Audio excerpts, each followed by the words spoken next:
I mean, the game development is near completion. I thought we released the game like 2 years ago. Oh, no. See, that was the beta. Wait, what? Yeah, you didn't know that? Why were we selling in-game microtransactions? Yeah, we were. And we got away with that? Of course. Under the promise that we bring back the game better than ever before. So we ran a 1-year beta.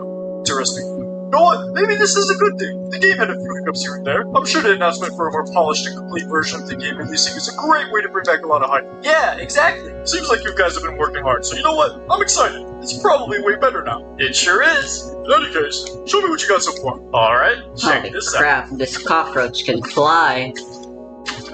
What in tarnation? Why does the camera keep zooming? Oh, you're gonna love this part. Is there something wrong with your computer? No. Then why does everything seem so slow? What do you mean? Look at the gameplay. I don't remember it being this slow. Oh, about that. We decided to make some changes based on feedback. These are the kind of changes people have been asking for? Yeah. And where did you receive this kind of feedback? In my dreams. What? Okay, I'm gonna keep it a stack with you. I had a vision. You what? I just know that people will love this. And why do you think that? Let me tell you how it went down. So there I was at my crib, and I just had 17 bottles of Flintstone gummies. Oh my gosh. I got a Nintendo Switch Joy-Con in one hand, and a Taco Bell beefy 5-layer burrito. Let me go, Slipper. I need to murder this son of a bitch. Smash Brothers Ultimate. Why are you playing Smash Brothers? Listen. So there I am, in training mode, playing as Captain Falcon, right?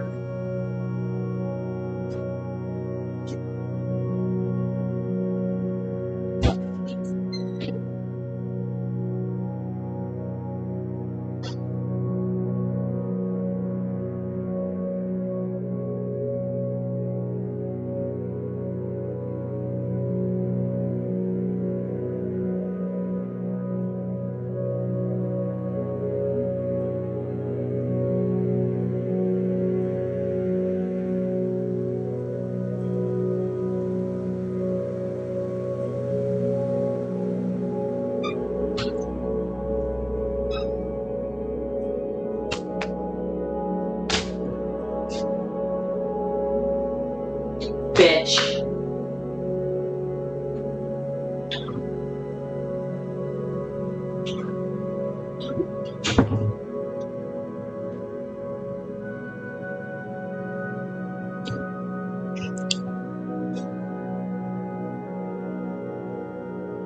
See my combos on Luigi. Where are you going with this? And I just activated the timer item and gave myself a super move. Then I kept down airing Luigi over.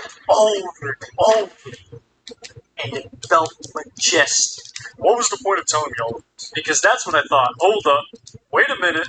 Wouldn't it be so cool if Multiverses was just like this? We're not supposed to make our game like that. But what if we did? No. First of all, we're not supposed to copy off of Smash Brothers. Really? Yeah. We're supposed to be creating our own unique elements to stand out. Hold on. Is this where you've been getting all of your inspiration from? Dude.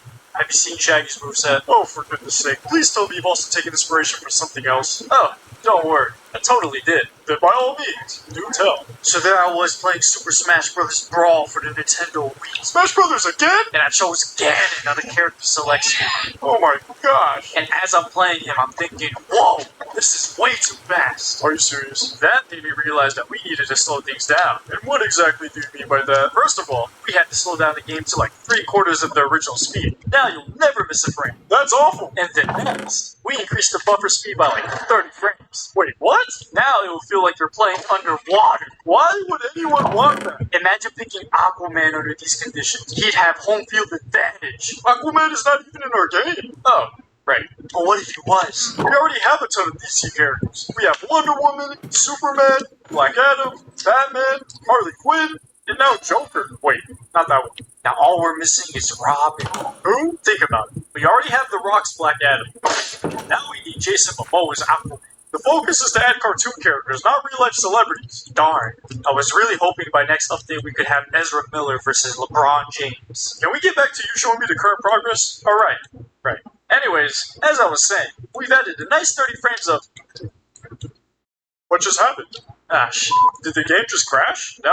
I think the internet went out. Okay, but what happened to the game? It disconnected me. Wait, it was connected online this whole time? Yes. But you were in training mode. Yeah.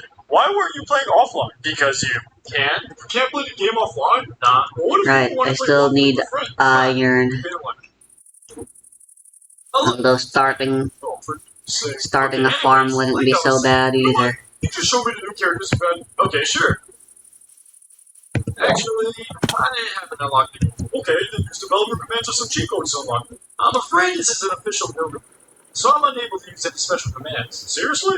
Then I suppose you can just go ahead and show me how you're supposed to unlock it. Sure. You're just gonna have to give me until next week. Why do I have to wait until next week? That's probably how long it'll take me to unlock them. What do you mean it's gonna take until next week? You can't just unlock them today? Well, you need about 3,000 fire currency to unlock most characters. And that takes around, I'd say, 38 hours of gameplay. 38 hours? Yeah, but you want me to showcase the new characters, and they cost double, so we're looking at about 76 hours of gameplay before we unlock just one of them. What? Don't worry, we get to start the game with 4,000 fighter currency. That should save us a good 12 hours. Didn't it used to cost like 1,500 gold coins to unlock a character? Yeah. Then why is it like double now? Because inflation. Inflation in a video game? It's a cruel world out there. A Taco Bell beefy 5-layer burrito used to be 89 cents. That thing is like $4 now. What does that have to do with a video game? Don't worry. Players purchased a $100 premium founders pack during the beta. They will be able to unlock all characters instantly. Wait, you sold a $100 digital item to people? Yeah. And people bought that? Yeah. No, wait. Yeah, wait. Do know the fighter currency can also be purchased, right? Like V-Bucks? Like V-Bucks. I'm sorry, I doubted you. You're a genius!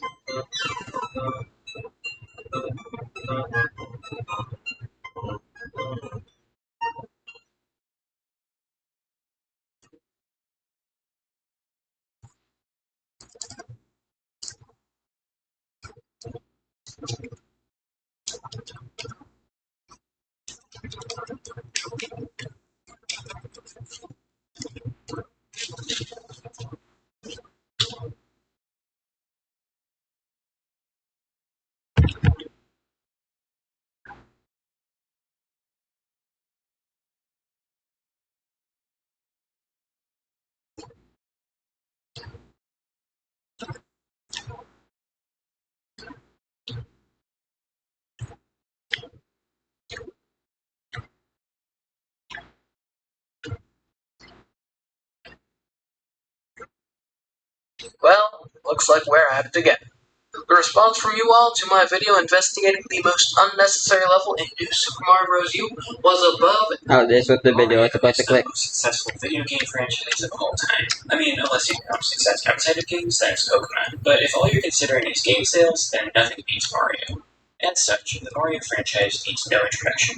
The internet contains a plethora What about of Tetris? lessons of this franchise, from Donkey Kong to Luigi's Mansion 3. There are countless video essays explaining Mario's iconic design, the elegance of World 1-1, the unforgettable music of composers like Koji Kondo and Hideo Yokota. There is a bottomless pit of speculation on the series lore, fruitless attempts to piece together a coherent timeline, and really bad jokes about how mushrooms are drugs. It would make sense to assume that there is no brick block left unturned when it comes to the Mario games. We appear to be living in a golden age for video game analysis. What I really need is iron, not diamonds. Mario.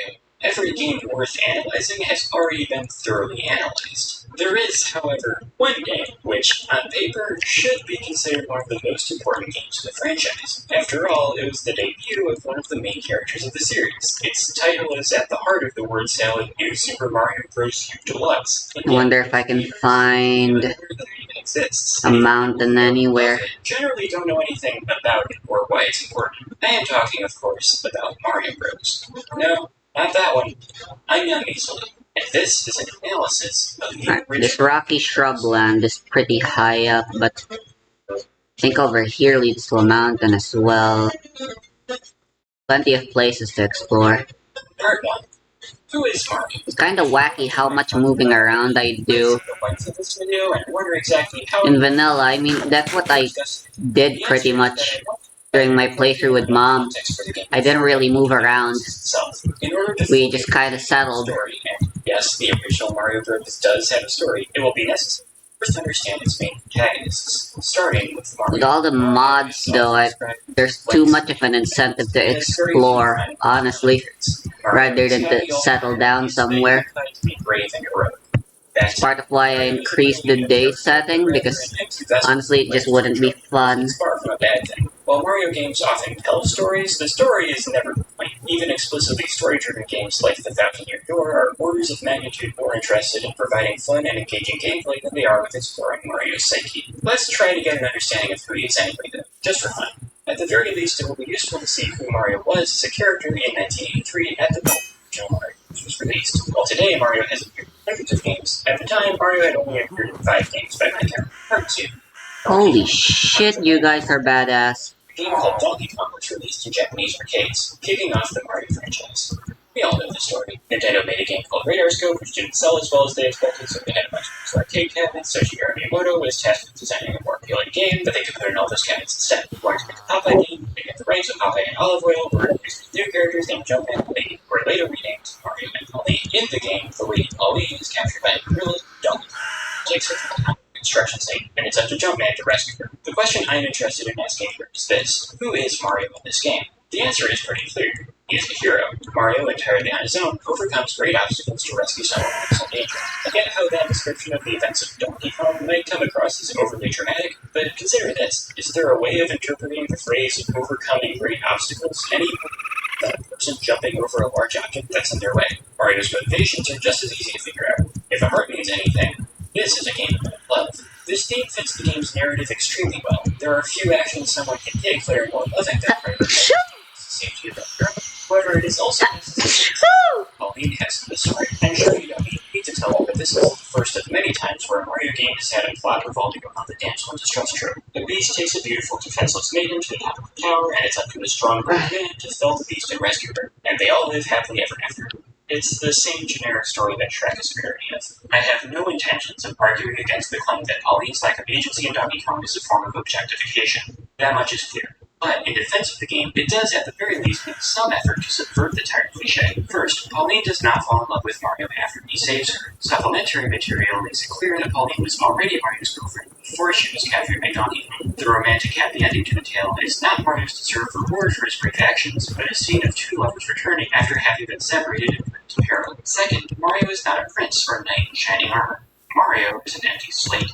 He could be anyone, and in fact, anyone could be Mario. That's why he wears overalls, not just because of the limited resolution and color palette necessitated that his arms be clearly distinct from the rest of his torso in order for its walking animations to be readable, but because Mario represents the common man, and as such, he is dressed the part of a working-class hero. Donkey Kong was an arcade game first, but it made its way to countless other platforms. These different versions of Donkey Kong were just that. I'm looking for cows, too. And home consoles of the early 80s. Just temporary fodder for me to kill so I can get a backpack. That way I can expand my area of exploration without having to worry about running out of inventory immediately. There are plenty of other videos on the internet that thoroughly explain the history of the game. With all the new features and blocks added to the mods, having a backpack is really, really fucking important. Each Game & Watch handheld is a single game, usually with 2 difficulty settings. Due to the limitations of the liquid crystal display, it's completely impossible for these games to have any arcade games. In fact, it's debated whether or not they considered video games at all, as the term video game pretty clearly implies a video display, which a Game & Watch's LCD screen is not. I'm mentioning all of this not because it's important to understand the technology that made these old games work. Instead, I'd like to know the idea that some people have that leads to a misunderstanding of the fundamental nature of some Game & Watch games. See, Nintendo would occasionally release Game & Watch units with the same titles as existing arcade games, or later, NES games. And people often talk about these games as though they're the Game & Watch versions of the games, or even Game & Watch ports. This is, I believe, complete nonsense. Game & Watches were completely incapable of playing arcade or NES games, but not the way the Atari 2600 could play arcade games, where you needed to sacrifice the graphics and cut enough content for it to fit on a single cartridge. I mean that fundamentally, a Game & Watch screen cannot come close to anything that resembles a character moving around an environment. Let me put it this way. If the original arcade version of the original theatrical release of New Hope, and the Atari 2600 is the VHS release of the special edition, it's been transferred to a different format, and there are several changes that make it a significantly different experience. But it's ultimately still fair to call it a different version of the same thing. The Game & Watch game is a novelization. The story is the same, but it's been adapted into a different medium, and so many of the most important aspects of the work had to be removed by necessity. And it doesn't make sense to call these differences changes, because it's understood to be a separate work that tells the same story, and not a new version of the same work. So, all that said, Just chill. is the Game & Watch adaptation of Donkey Kong, released June 3rd, 1982. I do think it's important to acknowledge it as That was bigger than I thought. from the arcade game, but it's also not the game this video is about, and the fact that the story is the same means there's not really any reason to analyze it here, so... Where are the cows? Donkey Kong Jr. In August 1982, Donkey Kong Jr. was released, a direct sequel to Donkey Kong. After the events of Donkey Kong, Mario captured the gorilla in a cage for some reason. In Donkey Kong Jr., the titular character rescues his father from Mario, telling a very similar story to the first game, but from a different perspective. This is a really interesting direction to take the series in. Donkey Kong Jr. is only the third game featuring Mario, and only the second with the original story, and it's clearly focused on making players question Mario's morality. I mean, Mario is the villain in this game. He's literally attacking a baby ape. What does that say about who Mario is as a character? An easy route would be to say that Mario's behavior in Donkey Kong Jr. is fully consistent with how he acts in later games in the franchise. Why should you be surprised that he attacks a baby ape, one might say, when this is far from the only time Mario has shown that he is fine with fighting baby animals? Donkey Kong Jr. is no different to Mario than, say, Dino Piranha. To that, I will say that Donkey Kong Jr. is clearly different from Mario's other underage adversaries. Donkey Kong Jr. isn't just blindly attacking Mario. He is clearly a being capable of logical reasoning as established in Donkey Kong Jr. math, and on top of that, he is in no way a threat to Mario. In fact, Donkey Kong Jr. is literally incapable of attacking Mario, so why would Mario attack a baby ape who poses no threat to him? His only real motivation is that he wants to prevent Donkey Kong from escaping. Donkey Kong clearly is a threat, so that's probably enough of a motivation, but what exactly is Mario's plan? To be entirely honest, I don't know what to make of this game. Jr. is one of the very few times Mario has appeared in a game as a non-playable character. This is one of the only entries in the Mario canon where Mario exclusively performs actions that are outside the player's control. Mario isn't a blank slate in this game. I'm really interested to see Nintendo try to make a remake for this game. The first, more obvious one is that it's supposed to make Mario into a morally gray character. Jr. recontextualizes Donkey Kong as well as every later game in the franchise by showing that Mario, the character you unthinkingly stepped into the shoes of, had a dark side all along. The problem with that interpretation is that the way Mario acts in Jr. is completely different from how he acts in Donkey Kong. And I don't mean, oh, he's a bad guy now instead of a good guy or whatever. I mean, just look at the way he attacks in this game. If this is supposed to be Jumpman, why is he so still? This isn't recontextualizing his actions in Donkey Kong, it just feels like he's acting out of character. The other possible conclusion is that Donkey Kong Jr. is an unreliable narrator. The game is told from the perspective of a baby ape who doesn't fully understand what's going on, and he interprets Mario's actions as being more cruel than they actually are. This would also explain why there's seemingly two Marios in the opening cutscene. This reading helped preserve Mario's integrity as a character. But it also requires me to say Donkey Kong Jr. is an unreliable narrator out loud, which is the second hardest claim to take seriously that I've made about Donkey Kong Jr. in this video so far.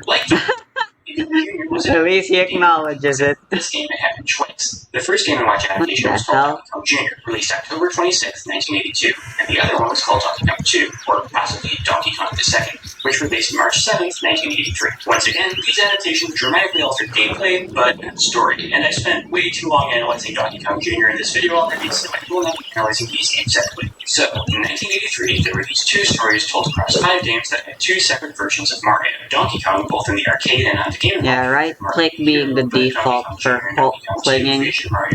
Kinda stupid. Only one of these versions of the character would continue to appear in games. Yet that doesn't mean there wasn't room in the industry for a second Mario. Part 5. Who is Luigi? Mario is a blank slate. He could be anyone, and he was only created because Miyamoto wasn't able to license Popeye. What then is there to say about a character who was created to be like Mario without actually being Mario? Luigi is Mario's brother, and for an embarrassingly long time, he had no personality traits distinguishing him from his brother. Luigi is like Mario, but he wears green. That's it. His name is literally Japanese for similar. However, as time went on, Luigi would eventually develop a personality, something that can't really be said about Mario. Luigi's role in the Mario franchise is to be a stand-in for Mario. He serves as the second playable character in multiplayer games. You can't just have 2 Marios on screen, they learned that lesson after Donkey Kong Jr., so one of them could be Luigi. As a result, Luigi appears in fewer games than his brother. This has been contextualized as what is now Luigi's defining personality trait. Luigi goes on fewer adventures than Mario, so therefore he must not be as brave as Mario. Luigi is often described as a coward, which I think isn't giving him enough credit. There's a really good post from Tumblr user Procopets that refers to Luigi as, quote, a coward with no sense of scale. Luigi is characterized as being a little afraid of everything, but if he's afraid of everything, the same amount. But before any of that, Luigi was just as much of a blank slate as Mario. In fact, he was even more of a blank slate than Mario, because the game I'll be analyzing for the rest of this video was Luigi's very first appearance. Part 6. Mario Bros. Mario Bros. Was released on March 14, 1983. At the time, it wasn't quite standard yet for games to credit their developers, so it's unclear exactly who was involved in its creation. If I had to guess, and I do, I'd assume that it was largely created by Shigeru Miyamoto and or Gunpei Yokoi. Now, I know what some of you are probably thinking, and yes, the game you're looking at now really is the original Mario Bros. The arcade game with the same title wasn't released until July 14th that same year. What's fascinating about Mario Bros. In particular is that, unlike other Game & Watches that share titles of arcade games, the two games called Mario Bros. Have almost met. That is a really big ask. Call Mario Bros. Game & Watch a port of Mario Bros. Arcade? You can't even really call it an adaptation either. These are just two completely different games with the same title, made by the same company in the same year. And the fact that it's a completely different game from the other game called Mario Bros. Is precisely what makes it a game worth analyzing on its own. If its anonymous developers had attempted to emulate the gameplay of the arcade game that was truly in development at the same time, it would have felt like a cheap imitation of the real thing. But instead, Mario Bros. Game & Watch plays to the limitations of its hardware, providing a truly unique experience. Okay, finally, I think that's enough context to begin actually discussing this game. Part 7. Gameplay. Mario Bros. Was part of a multi-screen series of Game & Watches, just like Donkey Kong and Donkey Kong 2 before it. However, unlike those games which had their two screens one above the other vertically, the two screens for Mario Bros. Were next to each other horizontally, with the handheld itself opening like a Japanese book. The player controls Mario and his brother Luigi simultaneously. Mario on the right screen is controlled with the right hand, and Luigi on the left screen is controlled with the left hand. As can be expected for a Game & Watch game, the actual gameplay is rather simple. The only movement options are to move the brothers up and down between a total of 3 positions each can be in. The core gameplay loop goes like this. An empty package moves along the conveyor belt towards Mario in the bottom corner of the right screen. Mario, provided that he's in the proper position, grabs the package and places it on another conveyor belt where it moves towards the seam between the two screens. While it's between screens, an unseen machine places a couple of bottles in the package, which continues along the conveyor belt towards Luigi. Luigi grabs the package and moves it to another conveyor belt, and this process repeats a few times until the package is eventually filled with bottles and sealed. So Luigi These guys are potentially really rare right now, so while all this is happening, more packages are constantly being just added. the bare minimum. The gameplay always involves juggling multiple packages at once between the two brothers, with only an occasional break whenever the truck is fully loaded, which causes a short cutscene to play with the truck driving off and the brothers sitting down for a moment before the cycle starts over again. If a package reaches the end of the conveyor belt and nobody is there to grab it, it falls to the floor and the player gets a miss, with Mario and Luigi's boss showing up and yelling at whoever was responsible. If the player gets 3 misses, the game ends. And in terms of gameplay alone, that's almost all there is to the game. Like I said, it's rather simple. There's only a couple of other little gameplay features worth mentioning. First, score. Each time either brother successfully moves a package from one conveyor belt to another, and each time Luigi loads a package onto a truck, the player receives a single point. When a truck is fully loaded with 8 packages, that's worth 10 points. If the player receives 300 points, all the misses they had gotten from dropping packages are cleared. If they manage to get 300 points without getting any misses, they are awarded the score multiplier, doubling the value of all actions until they get a miss. Since there isn't an actual end to the game, the motivation a player has to keep playing is to get a high score, which the portable nature of the Game & Watch makes easy to show off to friends. Another minor wrinkle is difficulty. As is typical of Game & Watch games, Mario Bros. Gets harder as you keep playing. Both the number of packages on screen at once and the speed of the conveyor belts increase over time. Additionally, there are 2 difficulty settings available from the start, with Game A as easy mode and Game B as hard mode. Another other thing is that Mario Bros. Can technically be played with 2 players. I mean, technically it is physically possible for 2 people to play it. See, one person holds the right side and controls Mario, and the other person holds the left side and controls Luigi. I don't really think that should count as a multiplayer mode, but it is technically a way that you can play the game. Oh, and on top of all of that, it's also a digital alarm clock. Technology is really something. Part 8. Story. What is Mario Bros. About? I know, that sounds like a silly question. It's just a Game & Watch game. It's not really about anything. But why shouldn't we expect it to be about something?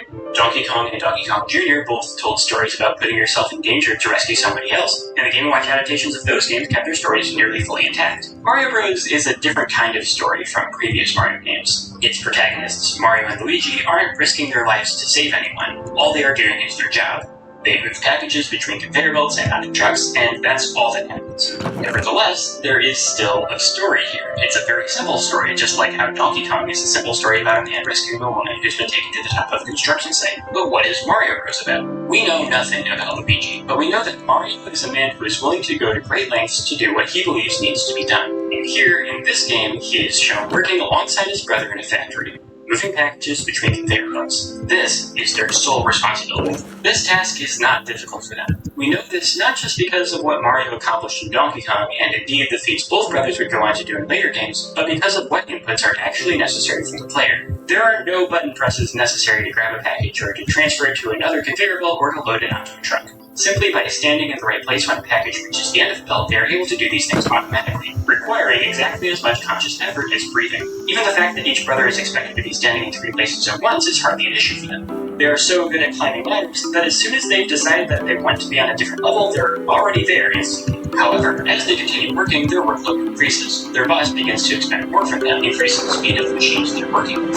What was simply putting patiently to catch a box so it doesn't fall off the end of the conveyor belt, breaking its fragile contents, turns into something that requires split-second reflexes. This labor never stops, and the workload never slows back down once it's fed up. Mario and Luigi are periodically offered a break long enough to sit down and visibly exhale, only to get right back to work even harder than before. But Mario Bros. Doesn't have an ending, the game does end. It is impossible for a human player to keep playing the game forever. Eventually, no matter how good you are at the game, you will fail. The player eventually becomes overwhelmed by the increasing workload or exhausted from how long they've been in it. In either case, the result is the same. Eventually, Mario and Luigi fail to catch 3 packages, and the Game & Watch goes back into a clock mode. The fact that there is no other way Oh, you can roll sideways this too. is the canon end to the story. Mario Bros. Is a game where 2 brothers work in a factory, doing a repetitive task that gets more laborious over time as their boss increases their expected output. They continue to do this job until the increased workload becomes overwhelming, and then they're fired. To be extremely clear, this isn't a fan theory or a headcanon. This is a very straightforward reading of the text. Nothing I've said in this plot summary actually counts as analysis. So, here's my analysis. Mario Bros. For the Game & Watch is a game about the exploitation of the working class under capitalism. Part 9, Analysis. I know what this looks like. It looks like I wanted to make a video that makes a shocking, clickbaity claim about a game nobody really cares about, and that I went looking for evidence to support that claim. That's not what happened. When I first decided to analyze Mario Bros. For the Game & Watch a couple of months ago, that conclusion surprised me just as much as it's surprising you. But I don't want this to seem like some far-fetched speculation. I genuinely believe that this is the interpretation of the game that makes the most sense, and I'd like to defend my analysis while also anticipating and responding to as many hypothetical counter-arguments as I can. But first, I'd like to defend the act of analyzing Mario Bros. Game & Watch in the first place. My intuition is that most people's gut reaction would be that I'm overthinking things, and that there's obviously no way that Nintendo playing Mario Bros. Game & Watch to make any type of statement about society. It's just a game of punch games, not that deep. But the goal of literary analysis is not to find authoritative intent. Games, like any art form, are open to interpretation, and as such is not only possible but expected for there to be meaning beyond what the game's creator originally intended. Additionally, a story being simple does not make it unreasonable to search for said deeper intentional meaning. Indeed, there are countless works, especially ones made for children, which tell extremely simple stories that explicitly communicate ideas about the real world. So then, if we go into Mario Bros. Game & Watch with only the initial assumption that its story is about anything at all, I believe it is fair and logical to conclude that it's a game about the exploitation of the working class under capitalism. My first point is that a simple surface-level reading of this game's story, which I've already covered extensively, makes it clear that this game depicts the Mario Brothers, blank slate characters who are representations of the working class, being overworked. That is what literally happens in the game. This is obvious enough from the text that I probably could just take it as a given, but for the sake of robustness, I will acknowledge one key assumption that I made to reach that conclusion. I assumed that because the only way for the game to end is for the player to lose, that a game over is the canonical ending to the story. While I don't think this is an unreasonable assumption to make, there is a decent counter-argument someone going against it. Oh yeah, easily, you might say. You've conveniently ignored the fact that Donkey Kong and Donkey Kong Jr. are also impossible to win. They repeat their few levels on an endless loop, and just like Mario Bros. Game & Watch, they keep escalating in difficulty until the player loses, or until an amateur overflow error ends the game prematurely. Is Donkey Kong a game where Mario repeatedly rescues Pauline from the same situation over and over until eventually he fails and dies? In response, I'd say that the reason Donkey Kong and Jr. can be said to have actual good endings is that there is nothing in the games to suggest the story looping is itself part of the story. The loop points have the game's endings followed directly by their beginnings with nothing connecting them. In Mario Bros, the loop point is whenever they fully load a truck, and the cutscene that plays doesn't suggest an ending, but a momentary break. Okay, so if we accept that that is what the story depicts at a surface level, then my second point is that since there isn't an ending to the game, the primary thing motivating the player to continue playing the game is the potential to get a high score.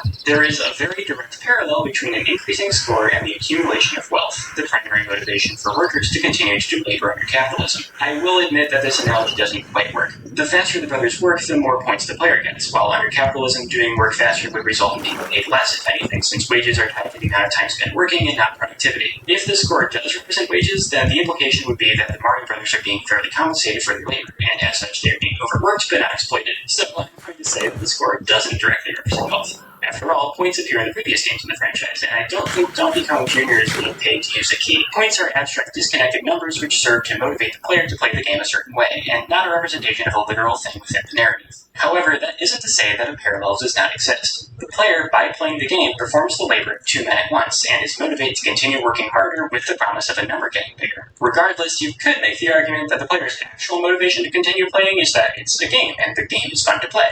The implication of that would be that being pushed to work harder is fun for Mario and Luigi, and they like it. This argument doesn't really hold water, though. First, a game mechanic being fun doesn't rule out the possibility that the game is critical of the real-world concept the mechanic represents. A perfect example of this is Papers, Please. That game is fun, and I don't think anyone would argue that the message of Papers, Please is that being an immigration officer working for an authoritarian regime is a good fun time. Second, even if the fun the player has is shared by the brothers they play as, that could be read as Mario and Luigi making the most of a bad situation. Mario, in particular, is consistently portrayed as being perpetually upbeat, so it's not unreasonable for a character like him to continue to be cheerful in these circumstances. So, given the evidence, I believe that my interpretation of the game's theme is a valid and completely justifiable reading of the text. If it can be said to have any central theme at all, I legitimately cannot think of another reading that makes sense. I will reiterate that I am not claiming that that is what Nintendo intended for the game to be about. While game designers are artists who have intentions separate from the corporations that publish their games, Nintendo, as a company that itself profits from the labor of factory workers, would most likely not be willing to distribute a game with that central theme, something that becomes more clear when examining the game's remakes. Part 10. Remakes. In the late 90s, Nintendo started a series called Game & Watch Gallery, also known as Game Boy Gallery in some regions. Each entry in the series contains a selection of Game & Watch games, both emulated in their original forms and remade with what was at the time modern graphics for a handheld game. The remakes, in addition to altering graphics, added new mechanics and replaced all characters with Mario characters. Of course, since Mario Bros. Was already a Mario game to begin with, it wasn't necessary for it to be Mario-fied, and yet it still was. A remake of Mario Bros. Game & Watch appeared in Game & Watch Gallery 3, first released August 4th, 1999 for the Game Boy Color. There are some significant differences. Perhaps most significant is the change in setting. Mario and Luigi are not in a factory working with packages of bottles. They're outdoors making cakes with some sort of outdoor cake-making machine. They are still loading these cakes onto a truck, which is driven by Wario now, instead of a needless co-worker, and Bowser is there. We'll get to that. You can still kinda say that this remake is still about factory work. I mean, it's just not a bottling plant anymore, it's a Mario Universe cake factory. But what would be the reason for changing this? One idea is that it could be to avoid people speculating that the bottles contain some sort of alcoholic beverage, and that cake is a more wholesome E-rated alternative. But then, barrels also are often used as containers for alcoholic beverages, and the remake of Donkey Kong doesn't replace them with cakes. What I think is that this was intended to make it look less like an actual factory, thereby weakening the unintended implications of the original. This is further supported by the fact that the Mario Brothers boss is completely absent in this version. When they make a mistake, nobody is there to yell at them, they're just disappointed in themselves. This remake, by the way, itself has a remake, which was featured in Game & Watch Gallery 4, first released on October 25th, 2002 for the Game Boy Advance. I'm bringing this up now, not just so I can switch the gameplay footage I'm talking over to something that looks nicer, but also so I can point out that this remake of the remake actually takes place indoors, making the Game Boy Advance version look more like a real factory than the Game Boy Color version. From what I can tell, there are no other significant differences between the two remakes outside of their aesthetics. Anyway, the absence of the boss overseeing their work means that it's entirely plausible that in this game, they're pushing themselves to work harder completely voluntarily.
Speculating this much about character motivations is worth it just to claim that the remake could have the same theme as the original. It's clear that the modern remakes of the Game & Watch Gallery series were sanitized to avoid any implications whatsoever. Except, Donkey Kong Jr. Game & Watch was also remade for the series. And guess what? Mario's still the villain in the remakes. So was Nintendo circa 1999 still okay with their company mascot fighting a baby gorilla, but not okay with him being yelled at by an angry boss? Is that really what they're trying to say with this? I've gotta wrap this up. Conclusion.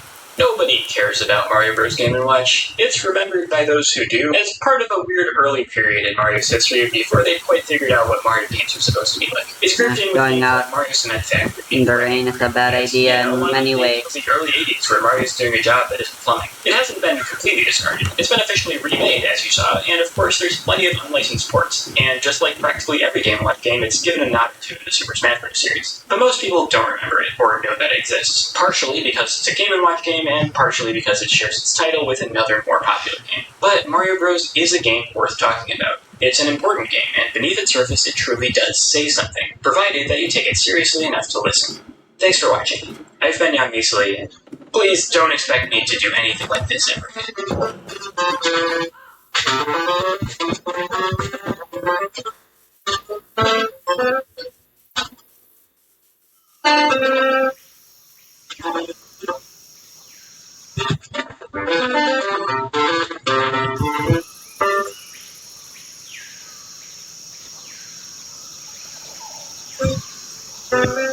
Needs to be above Y128 for iron to start spawning frequently.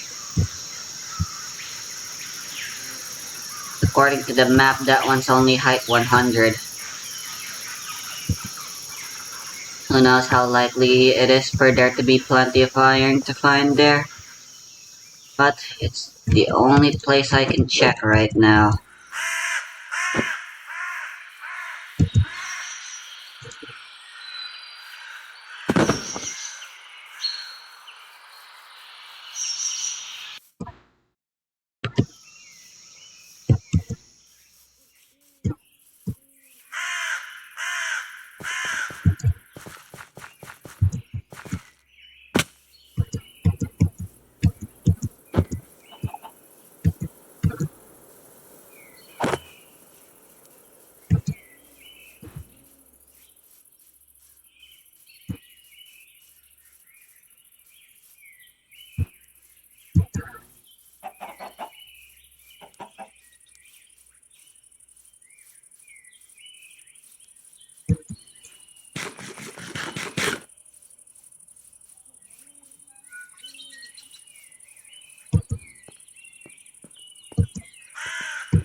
This pleases me greatly.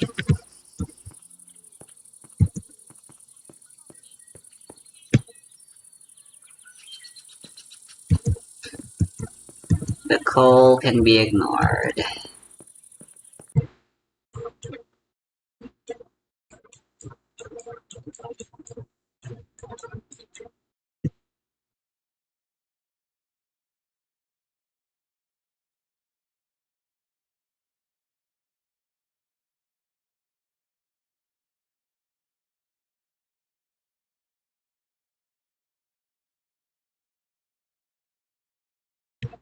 Hello everyone, I got here for you a team game, a 3 versus 3. Depending on the order that I'll be posting these videos, I'm not sure if this one's going to be the first one. I just did another one, so I'm not sure what order they're going to come out in. But the thing is, I've been wanting to do some casual game reviews, just to showcase a little bit of the casual scene of Advanced Wars by Web. There's a lot of people that play casual. It's not only competitive. I do understand that I do a lot of competitive videos, but I just started doing some casual. But I didn't know where to start. I didn't know which games to pick. It's really hard. There's so many. It's kind of. I like to do games that have a story. It's complicated, But I think so. Lately, there's been a lot of people in the community that have been doing these. They've been organizing these team games and where they play them live. And they organize them in the Discord of the Advanced Wars by Web. If you're not there, I suggest that you get in there, chat with people. People are very nice and very open, and it's just all fun and games. And they've been organizing these team matches. They play them even on voice, like voice chat. So you get to chat with people real time, and you do your turns. And you do like teams. You have your own voice chat with your team, so you get to organize how you move everything and stuff. Very cool, very cool. And it has been very recent, and it's been organized. It's been organized by a few people in the community. I think it's great. I think it's great for the community. Gets a lot of people involved. It's very friendly for new players as well. So I wanted to. I think it was a great idea to showcase some of these team games. So that's what we're going to be doing here, as well as with the other video that I just recorded. So again, I don't know which order they're going to come out, but yeah, that's the order that I recorded it. This is the second that I'm doing. And the other one was a 2 versus 2. This one is a 3 versus 3. And the team order for 3 versus 3, you're interested to know, is A, B, B, A, A, B. As you will see right here, A, B, B, A, B. Okay? That's to make it more balanced. The 2v2 had an order that is not balanced for 2v2. It's supposed to do A, B, B, A, and they did A, B, A, B. Doesn't matter. This match, we have a 3 versus 3. This map is pretty cool. I've played it. That's weird. In casual, you can do fog, you can make it standard. You can But I guess that just makes more sense. funds, less funds. This one is just standard. It's just standard, the lights on, mode, normal funds, normal everything. And so the dynamic here is you got the north versus the south.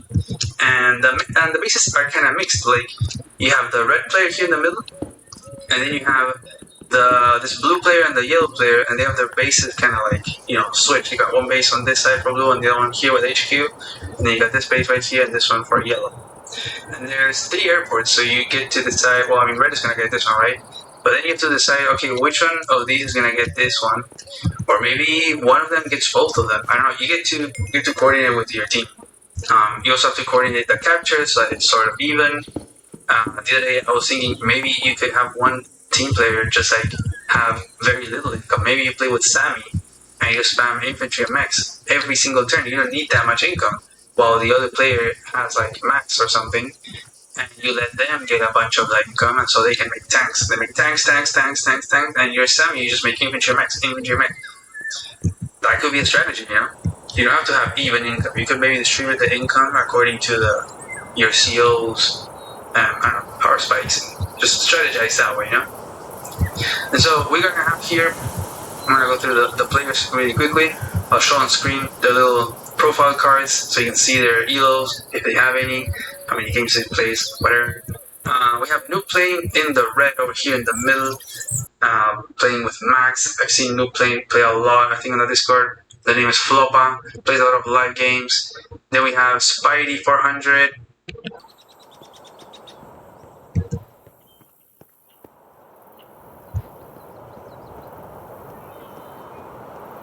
It's going to be in the blue mode over here in the middle. Spidey also plays a lot. What's the lag? Then we have Blank Zero in the green earth. So these and this. I haven't seen this play before with Sammy. And then we have Simply Rick with Cole in the yellow comet. So down here with this setup right here. And then we're going to have Rise, very well known in the community, has been for a very long time in the community, very good mapper as well. It's going to be here in the Uziums, our new faction, which you will see just now in a second. You can see it right here. Our newest faction on the site. They've just been added, super cool. And then we have Ren's AI in the Brown Desert with Cole with this setup right here. So let's slowly start with a match. Each player is just going to get 2 bases, so there's no extra bases to capture or decide who gets each. I made each player to be facing, each team to be facing one direction. So we're going to have the north team, the B? Yeah, the B team is going to be facing to the left. And then we got the A team on the south facing to the right. So I can bet that they were on the voice chat like, hey, let me get this and I'll get this one and I'll get this one. Like, yeah, you have to coordinate because there's so many cities, right? Look at all these cities that are safe. All this stuff is behind the base lines, and so you have to coordinate who gets what so you can balance the income or not. I really think that the Sammy low funds strategy could work. Like, one of you goes Sammy, or maybe, I don't know, Adder, for example, something like that.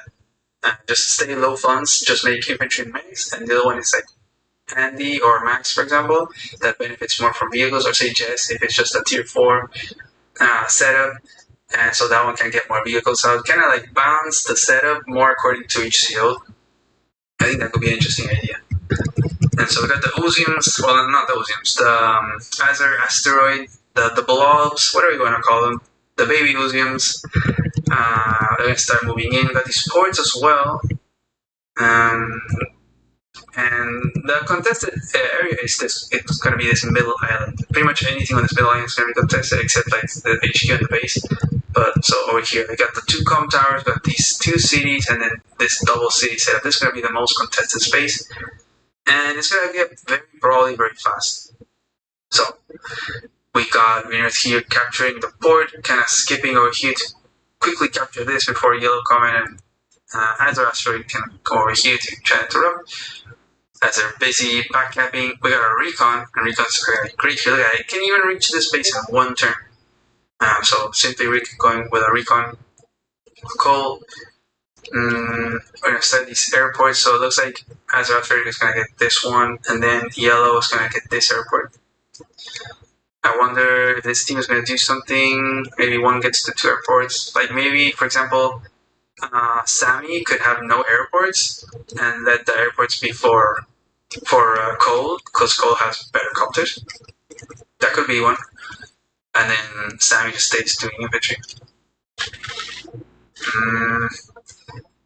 So we're gonna get these middle captures. It seems like it looks like the com towers are gonna be very contested. We got our first tank here by Max. We're gonna start moving in towards the com towers. Got this recon engagement over here. That was a pretty free shot. And actually start making a recon. Oh, mechs. Definitely start spamming mechs right as Sammy, I think. They're so close to the front lines here. But actually, you only have 2 bases, and as Sammy, your bases are separated too, so it's going to be very hard to accumulate that number of infantry and mechs. So, we finally have the first blobs moving onto the island. It looks like Cole is going to get this airport, sending infantry backwards to capture these things. It is important. I think no more than 2 infantry probably sending backwards, because there's a lot of cities, so maybe more than 1. Just with 2, I think you're fine.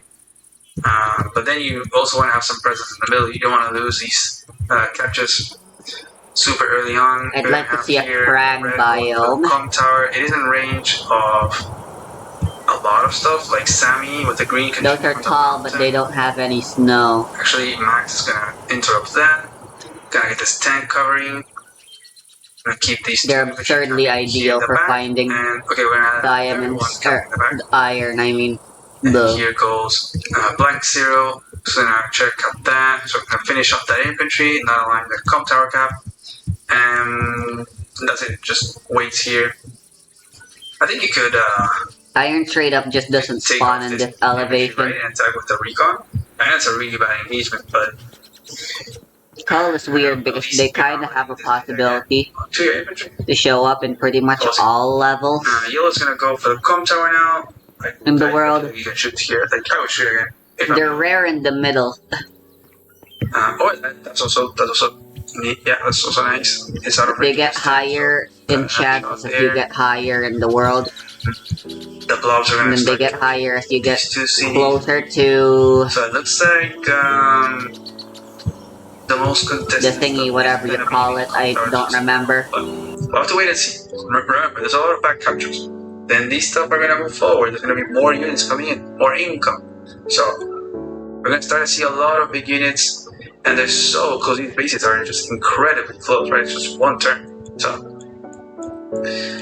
usually you don't see them that close to the front lines. But hey, this is a casual game. So got crazy nice. So let's see. We're gonna get. But once you get to Blackstone or whatever the heck it's called, I don't remember right now. It looks like They become really rare. So TFT, Yak Max, Andy, and Lash. Or team games, maybe Sammy also because it's only base light. But Cole is definitely tier 4. But I don't know, maybe they said some of them, some of you guys can be tier 3, some of you can be tier 4, or maybe just simply Rick and Renzega decided that Cole was a good pick, better than Max, and decided to go with Cole. Who knows? So, we're gonna have this R2 set up here, defending. I don't think. Can you interrupt this? No, because green can't reach. I guess. Oh yeah, you can with a recon. You can interrupt this capture. Yeah, that may do that. But I would definitely do it from this road. I think 1, 2, 3, 4, 5, 6, 7. Wait, does it reach? 1, 2, 3, 4, 5, 6, 7. How does it? Oh, because it's taking this as a way of getting the 2, 4, 6, 8. Yeah. So it doesn't reach this plane. So okay, sounds okay. You're forced to attack from here.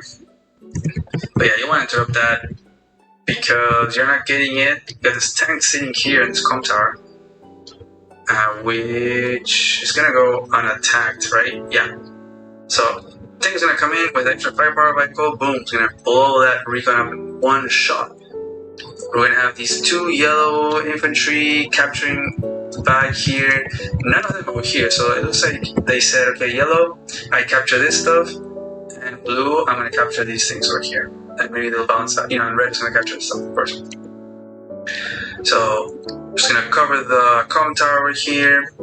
These tanks from, these tanks are so similar in color, it's very confusing. When I start capturing there, and we get another tank. Yeah, these 2 colors are so similar. It's crazy. Good thing they're facing the other way around, because if not, it'd be impossible. But brace yourselves, it might get much trickier in a little bit when they start clashing into each other. We're gonna attack here. We're gonna attack the artillery. I never like when infantry attack artillery, but oh well. We're gonna start this com tower cap by Max. Who would benefit the most from capturing the com tower on this team? Because you got Max, Cole, and then I guess maybe Max for the extra firepower. I don't know. I think actually Cole is not a bad idea. Look at how many roads, and every single property except these are surrounded by roads. So Cole could do a good job. So not a bad pick actually. So I think probably the com tower would be best for Cole. So Cole can get the 2 KO, but maybe it doesn't really matter that much. This tank is gonna stay on this com tower, just denying the capture by the other team, just shooting at this infantry for free. Tank is not gonna retire against that tank. It'd be nice. You could shoot, no? I mean, it's a max tank. I think you could do something like you attack here, boom, and then you tell your teammate, hey, bring the artillery behind, and we cover this. So if another one wants to come in and attack, you can kill it. And like this copter is covering it, but you'll bring this copter and you'll be covering that town as well. Or even you could tell this player to make an answer 2, 4, 6, and it'd be covering. So that could be something, but it looks like Spidey decides to let you kill that recon. Maybe to interrupt. If he wants to interrupt here, this one, the brown desert player, to interrupt the capture. Maybe that. Yeah, maybe that's the play. So we'll see. I do think you want to bring the artillery here. Big spot in this biome as well as cows. Pretty nice. Be pointing at this com tower so you can shoo away the tank. Lavender fields are pretty tall. Next, the other infantry. However, they don't have exposed rocks. Yeah, but Spidey's using this. Therefore, no exposed minerals. Cannot sit there. Oof. See, that's the thing. Those are the things that river. But it's definitely tricky when it's a live game. You don't have that much time, so you gotta act kind of fast. So the southern team is moving in. It looks like they're gonna get the com tower. Rocky shrublands again. They're from around the very low elevation. You can interrupt this red capture. I take these guys out. The position from the southern team is looking really good. Let's see this artillery is going to come forward right in front of the enemy. I guess.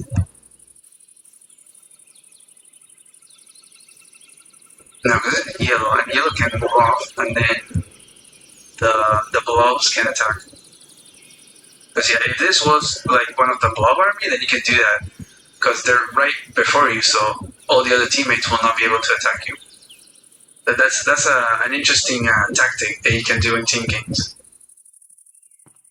You can use the other enemy units as blockers, like as blockers for the other teammates because they can't use that tile because they have an ally there. So that's an interesting thing. Copter's gonna come in by Max and attack the other Max tank. So it is covered by this copter, but there is an anti that was made by Noob playing the turn before. So if this copter decides to attack, it will be destroyed by this anti. Gotta make another copter and some more infantry. Some shots in. And Spidey is gonna go for the attack there. I'm gonna try to take that out, and does take it out. And he's gonna block the tail with the I say least valuable unit in the game. The heck? Infantry. So the easiest unit to clear is an enemy. Gonna make another tank. Gonna make another copter, and I think it's looking sort of looking here. There's all this mech covering, so that until it comes in, it is gonna be in a city though. So I would 100%, as I move them out by mistake, I would 100% take out this guy and kill that copter with that there. Because then they would have to send a mech and a tank, and you can keep taking it out. It seems much more comfortable for the southern team to attack this area than it is for the northern team to attack. We'll see. I think something cool would be an artillery. Maybe it's the Sami could make an artillery or coal here and have it behind the mountain. I mean, this one, right? This artillery should go. This artillery could definitely go over here and cover the city. I think that's the play. And Sammy's gonna make an artillery here. Just the northern team getting very defensive over here, trying to deny the other team from getting both com towers. But the southern Iron team on the cliff face. Denying this com tower for that. So in comes Cole attacking from the shoal, and that round. Almost half a stack. That's a lot, honestly, but I'm gonna attack the infantry. Just moving forward, putting a lot of pressure. And I would assume that the southern team can get this com tower eventually. No, there isn't that much army here from the north. It's getting picked off, it's getting divided. There's so many units from the south. Oh, let's see if, what happens here on the left? Well, actually this artillery gets shot at, so this artillery can no longer move over here but take the copter. So that's a shame. Having a copter. Move forward, get some shots with the artillery, and take out this guy, make some more mechs. I mean, this is definitely a good mech base for sure. And yeah, it's over a kilometer. we are placing this copter just in range of this copter. I guess you can almost block a kilometer. You have to tell green to or blue to just put an infantry here so that the copter doesn't get first struck. So there goes Anti, he's gonna kill that copter. Take out that guy. Oh god, a wrong button. The other com tower. That's gonna be really strong. If we have 2 com towers and the other max has no com towers, you can really notice the difference of the firepower. You can have a crazy max here. Two towers, just 140 firepower, and then using the power of super just goes crazy. Yeah. So here goes the mech, gonna get a shutout, and then take that one out, use the tank to finish it off, sacrifice the tank to finish that one, and someone's gonna interrupt this. So Sam, I think it's best I just go home. I think you definitely want to do that. So the infantry is not gonna block the copter, so somebody needs to put this guy right here. Please tell me.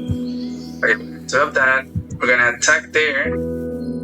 Artillery. Okay, there you go. There goes the team play. I'm gonna block the tail so this copter can't get a first strike on that copter. Okay, we made a battleship. Sammy has a battleship with only 12k income. I hadn't noticed that Sammy had been banking so much. Wow. Oof, and you know the worst thing is that this battleship, it ranges the base. Look at that. The southern base where that artillery, the yellow artillery is sitting. That is actually devastating. Wow, I was thinking that the north was doing really bad, but this battleship could be actually pretty strong. There is, I think, a lot of vehicles from the south. You got these 4 tanks, and then there's only 2 tanks here from the north. But there's 1 copter, but there's this other copter. It can get tricky. I think you can still kind of overwhelm the battleship with a few artilleries and copters and stuff like that, but it is in range of these, so wow, this might actually be the play. This could be really strong. Oh, well, we'll have to see. We'll have to see if it's like the thing that wins the game, or if it loses the game, because it's a very expensive purchase with such low income too, like 13k getting a battleship. I mean, sure, you're Sammy, right? What I was saying before, very strategies being Sammy low income. It's not what they're doing. They're all doing pretty equal income, as you can see. But yeah, she can just have infantry and mechs. It's gonna be hard for Sammy to get the power, but still, like, that's what she's good with, right? With infantry and mech, and you give leave your teammates to make the comps and stuff like that. Actually, look at that. They actually did do this. They made Cole get the 2 airports, so then Cole can either decide to make it on one side or the other. I think that's really good. This is a pretty good team play. They're doing it differently. Like, this team is dividing the properties. Like, you get this section, you get this one, you get this one. And here they kind of did like mixed. You get a few, but they did the airport split. And I feel like Sammy's doing this thing of like, okay, I'm not gonna do many vehicles. I'm just gonna do infantry, save up, make a battleship. So let's see if that's gonna work. That's definitely locking this. So this base is gonna be making infantry every turn, I think. And it looks like they're getting shooed away by this battleship, so they have to move away. They don't want to get shot at. Like, if that battleship, if they keep fighting in that area and that battleship keeps getting shots at tanks every single turn, in 4 turns, it's gonna have to pay for itself. And then it's just free value. So they have to move away and try to use their overwhelming number of vehicles somewhere else on the map. You know, you see a battleship, you front ship, you attack somewhere else and you win there. Because that battleship, you can't kill it, it's gonna beat you. So that's what they're doing. And we're gonna go rocket here by Cole. Wow. And it's actually not a bad purchase. Like, there's so many chosen roads, look at cities, like uninterrupted terrain for the rocket. So this rocket will be able to move, sit in the city, and have really good range in just 1 turn. So I think that's a good purchase. We're gonna get a shot on that mech, really bad trade. And take that out, get a tank strike onto max, and that's just max strength right there. But it does look that one max is doing better than the other one. The red max, almost having 2 towers, has more army. And you can see it from the charts too, no? Like the blue moon max, this one has the full charge, while the red one still has a few. So you can tell from the unit value as well. We're gonna finish off this infantry, make some shots. It's getting really confusing, right? Like, who is who? But I hope the face direction of the units helps with understanding what team is what. You got all the left. The north is facing left and the south is facing right. We're gonna shoot at this little artillery, clear this guy out, and we're gonna probably want to, I guess you can leave this guy be. Make a copter mech, infantry, and yeah, it looks like the strategy is like, Sammy, I'm gonna make infantry, battleship. Cole is just gonna make copters and infantry mech. And then Max is gonna be making a mix of copters and tanks. So each CO plays the strength, And the south, they're kind of varied. I mean, of course, Max is not going to make indirects, and they're leaving that job to the other ones, to Andy and to Cole. So we're going to clear that guy out. So we're going to actually stop this capture. Probably started with this one. Yeah, so starting again. So a new plane, really going to get that double com tower going. We'll see if it'll be successful. Definitely with its rocket. So I can move here and then sits here, I think, and it'll cover this capture forever. So, boom, there goes the Max copter. It's gonna almost take out this copter. Yeah, so Cole copter's dead. Clear that guy. I'm not sure if we're gonna interrupt this. I guess Sammy can. So Sammy will have to interrupt here. We're gonna get a shot at him. Ooh, wow. Again, I didn't know that Blue Moon was saving so many funds. Now it has a Neo tank. Wow. That is definitely interesting as the tanks were moving from the left towards the right to do the classic, I'm gonna move away from the battleship play counter. All of a sudden, as you move to this area, there's the Neo tank. So, very interesting strategy here by the northern team. I'm liking it.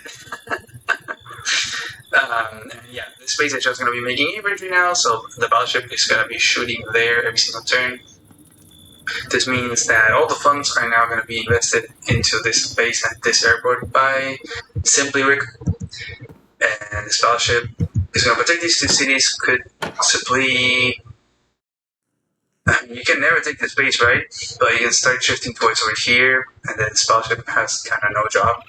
Oh wait, actually this battleship can move off. That's the crazy part. This battleship can move off the port. You can go over here, and then you can really support an attack. I mean, you could maybe try to take out this base. That'd be huge. But let's see. I think it's more so to hold this position, and then let this Neo tank attack over here, and then I don't know, force them into a stall. I'm not sure if that's what you want though. I'm gonna bring this artillery. Well, this is gonna be really hard to deal with. There's these mountains here, all these units. Got the rocket. And yeah, it looks like Sammy did go for that joke there, but got taken out by yellow. And a shot here with his artillery, and the recon is gonna die with this blob mech